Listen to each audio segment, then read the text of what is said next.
Hi, this is how you will configure or add camera from this screen.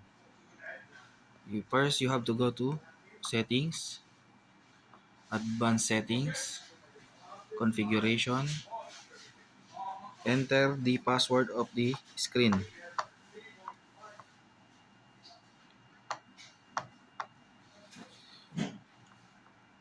Press OK. Then, go to Device Management.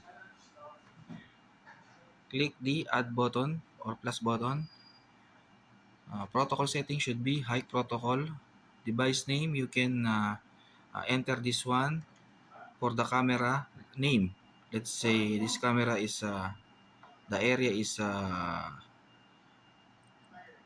dining. You can put there example.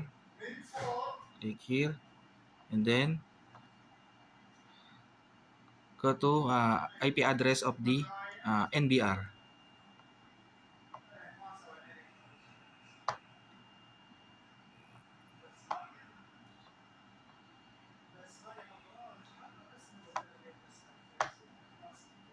After that, the port number should be the 554.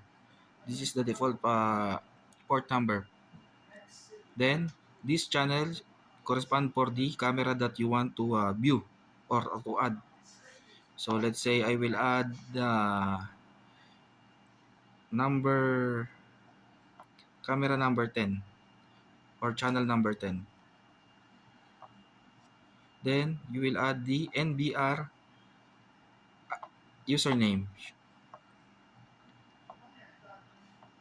After the NBR password.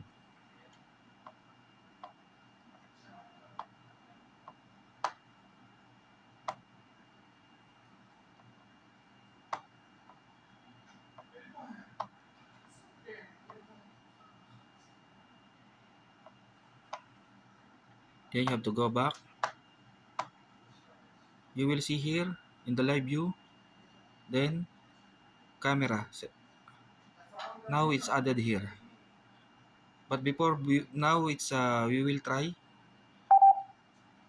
If you encounter this live view failed, it means you have to change the camera format, video format from the NBR itself. So how to change it? You have to go here, access the camera, the NBR, go to settings, record, parameter,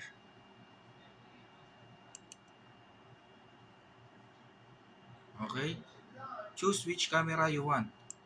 Let's we go to the D10 or camera number 10, and then you have to change the video encoding format to 264 H264. Then click apply, go to substream, make it 264 also, apply. Okay, and then we go back to the screen. Before it's error, now we will see. Now we are able to see the camera. That's how you will add the or to view the camera from Hikvision to the screen, intercom screen. Thank you.